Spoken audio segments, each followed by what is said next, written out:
Hello everyone, my name is Stacy Courtney and I will discuss in this video the case of the Millers. The characters include Marcus Miller, the client, Angela Miller, Marcus's sister, and of course the therapist, Mike Watkins. As you would have read in our textbook in chapter 11, we read in the case study what was bothering Marcus, and the counselor took the reality therapy approach to help shed light so that the client was able to take responsibility and collaborate another way to counter issues that may come about. So we will first start with discussion question number 1. What techniques do you think are most important in building a relationship with Marcus while helping him to understand the basic tenets of reality therapy? It is important to ask a little about the client. Getting to know them will help provide insight so that the helper is aware on what approach to take with them. For instance, I would ask about what they do for a living or how do they spend their time. So I would ask if they are employed with someone, where do they work or what do they do at wherever they are employed. If they're going to school, ask what they're taking up or what do they intend to do after they're done. If they have a business, we would ask about that as well, the nature of the business. And then I would ask things like, or clarify what's on the intake application. For example, if the client is married, if the client has children, who lives in a household with them, if they have any pets.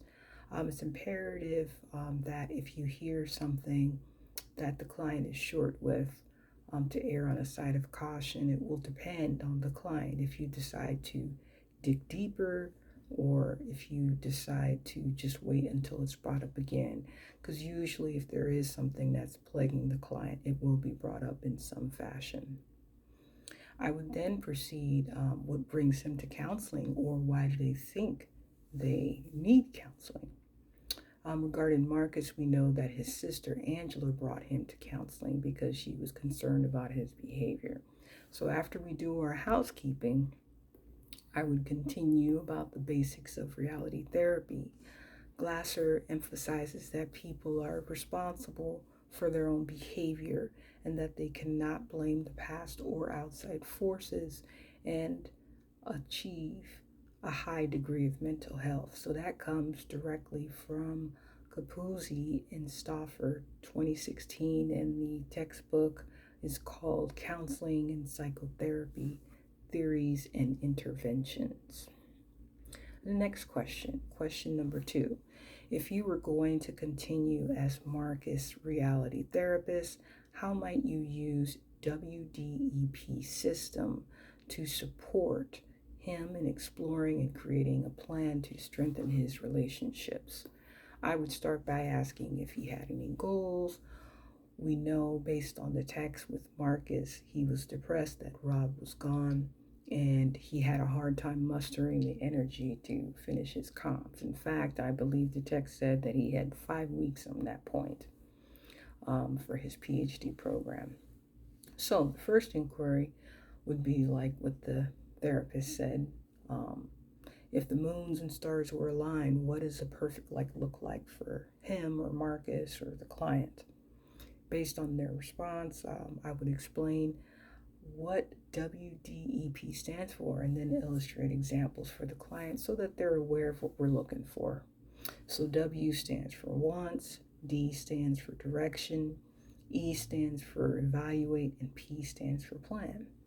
So this comes directly from our class textbook, which is Counseling Theory and Practice, second edition, and the author is Newkrig, 2018.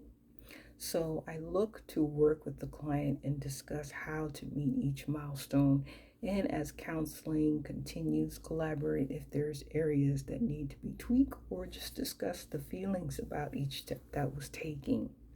But the objective here is so that the client is able to steer and feel comfortable with navigating their own life or issues that may come about. Question number 3. What multicultural issues does Marcus counselor need to attend to? So it's just being basically aware, checking your biases at the door. So given the character in the text, Marcus is different. One, I identify as a woman. He probably identifies as a man. He is not married. I am. There wasn't any mention of any children. I know that he wants to have children, and he wants to have a family with Rob.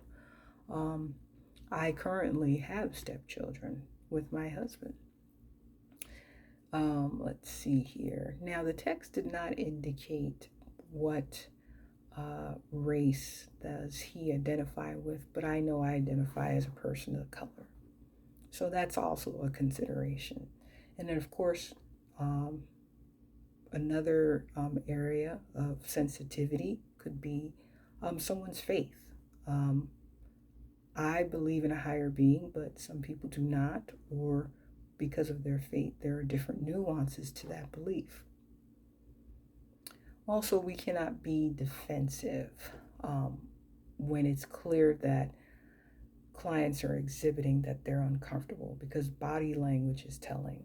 So we work together with the client to get them to a place where we can trust one another, and then we can tackle why they're even in counseling in the first place. And last but not least, if you were applying rational emotive behavior therapy with Marcus instead of reality therapy, what would be 2 major differences in the delivery of counseling? So one of the favorite nuances to REBT, a great technique, a portion of that is recognizing the ABCs. So I think it's a great tool because you can use that in plenty of daily struggles with relationships, whether you're talking about the client and their employer or the client or their parent. I think it works in a lot of areas. A stands for activating the event. So what was the actual occurrence? B, establishing what is or what are irrational behaviors. We know that there can be more than one. And then C, which stands for consequence. We know there could be more than one there as well. That also comes directly from our class textbook. Author is New Craig 2018. It gives the client an opportunity to understand what led them to the circumstance that they're in. And the helper, myself, would help to provide an avenue that challenges the client in a healthy manner so that they can think of how to identify those irrational behaviors, which is a great segue to the next nuance, which encompasses cognitive disputation. This involves helping clients challenge their existing irrational beliefs or behaviors, and in the process suggest not using why questions, but instead using questions that draw out reasons for the person behaving the way that he or she does. The helper should follow up with questions such as support the belief that they have, because a lot of times people, they believe something because it's an opinion of many, but in actuality might not actually have facts to distinguish why that belief is so strong. Or another question, what is another way to look at this? So let's look from a different pair of eyes. Or how is the best way to respond? Or how did you feel about that response? So I believe this concludes the last of the discussion board questions, and I look forward to your feedback. And remember self-care. Bye.